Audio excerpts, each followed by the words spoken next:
اسی قرآن مجید کے بارے میں آگے چل کے سورہ الحدید میں آیت آ رہی ہے، هو الذی ينزل على عبده آیات بینات، وہی ہے ذات گرامی جو اپنے بندوں کی طرف کھلی کھلی نشانیاں بھیجتا ہے اپنے رسولوں کے ذریعے۔ کیوں بھیجتا ہے؟ لِيُخْرِجَكُم مِّنَ الظُّلُمَاتِ إِلَى النُّورِ، تاکہ تمہیں اندھیروں سے نکال کے روشنی میں لے آئے۔ معلوم ہوا کہ جو لوگ اس قرآن کو نہیں سمجھ رہے ہیں، سمجھنے کی کوشش نہیں کر رہے ہیں، خدا کی قسم وہ اندھیرے میں ہے۔ اندھیرے سے روشنی میں تو یہ کتاب لائے گی، اس کے مطالب، معانی اور مفاہیم اسی کتاب کے لائیں گے۔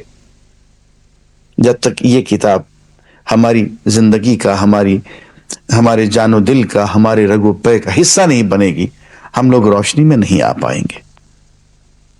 اور پھر دیکھیے آگے چل کے اسی سورہ الحدید میں قرآن مجید کس طرح سے اپنی طرف بلاتا ہے، ذرا خطاب کا انداز ملاحظہ فرمائیے۔ ارشاد گرامی ہے، الم یأن للذین آمنوا ان تخشع قلوبهم لذکر اللہ،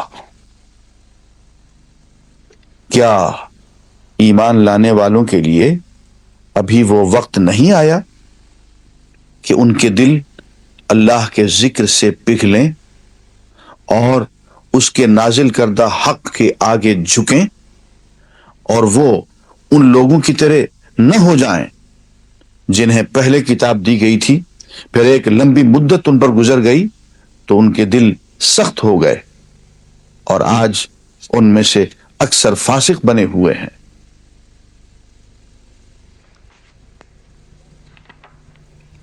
خوب جان لو کہ اللہ زمین کو اس کی موت کے بعد زندگی بخشتا ہے۔ ہم نے نشانیاں تم کو صاف صاف دکھا دی ہیں، شاید کہ تم عقل سے کام لو۔ ہماری زندگی کے لیے رحمت کی بارش یہ ہے، ہماری دل کی زمین اس وقت تک مردہ پڑی رہے گی جب تک کہ قرآنی رحمت کی بارش اس پر نہیں ہوگی۔ ناظرین، سورہ الحدید میں شروع میں ایک آیت آتی ہے، الظاہر والباطن، وہی اول ہے، وہی آخر ہے، وہی ظاہر ہے، وہی باطن ہے۔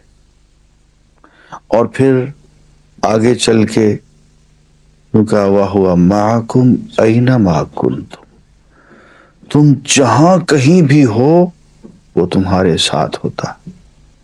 آگے چل کے سورہ مجادلہ آ رہی ہے، اس میں یوں کہا مَا يَكُونُ مِن نَجْوَىٰ ثَلَاثَةٌ إِلَّا رَابِعُهُمْ وَلَا خَمْسَةٌ إِلَّا وَسَادِسُهُمْ، تم تین ہوتے ہو تو چوتھا وہ ہوتا ہے، تم چار ہوتے ہو، پانچ ہوتے ہو تو چھٹا وہ ہوتا ہے، تم جہاں کہیں بھی ہوتے ہو وہ تمہارے ساتھ ہوتا ہے۔ عزیزان گرامی، اللہ تعالی کی معیت کا احساس ہو جائے تو زندگی کا رخ بدل جاتا۔ سورہ الحدید میں اللہ تعالیٰ نے ایک ایسی آیت نازل کی ہے جو ہمارے پورے نظام کو گورن کر رہی ہے۔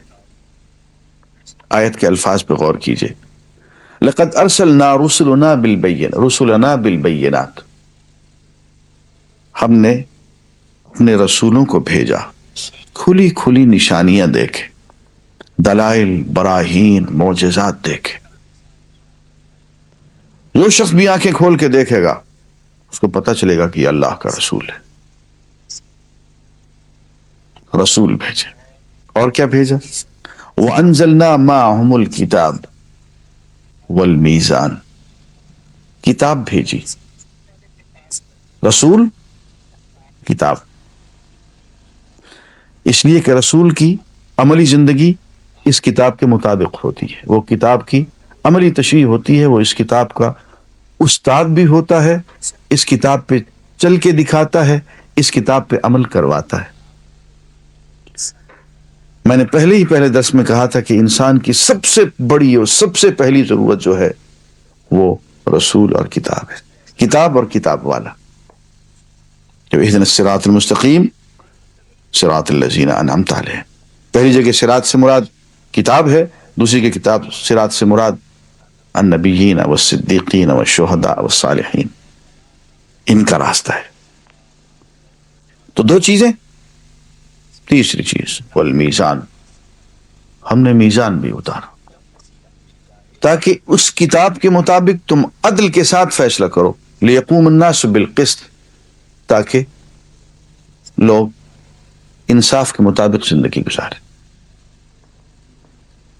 تین چیزیں ہوگی، چوتھی چیز اور بھی اتار دی، وانزلنا الحدید، ہم نے لوہا اتارا، فیہ بأس شدید، جس میں سخت قسم کا دبدبا ہے، ومنافع للناس، لوگوں کے لیے منافع بھی ہے۔ اب رسول بھیجا، کتاب بھیجی اور میزان بھیجا، عدل سے فیصلہ، اپنی آپ شرافت سے کرو، اور نہیں تو پھر راڈ آف آئرن بھی بھیج دی ہے کہ سختی کے ساتھ حدود اللہ کو قائم کرو۔ پہلے سمجھاؤ، رسول اپنے عمل کے ذریعے سے کتاب کی تبلیغ کرے، اور میزان کے مطابق لوگ مل کے آپس میں بیٹھ کے فیصلے کریں۔ لیکن اگر کوئی بغیم بینہم پہ اتر آئے، سرکشی پہ اتر آئے، تو لوہا، حد، راڈ آف آئرن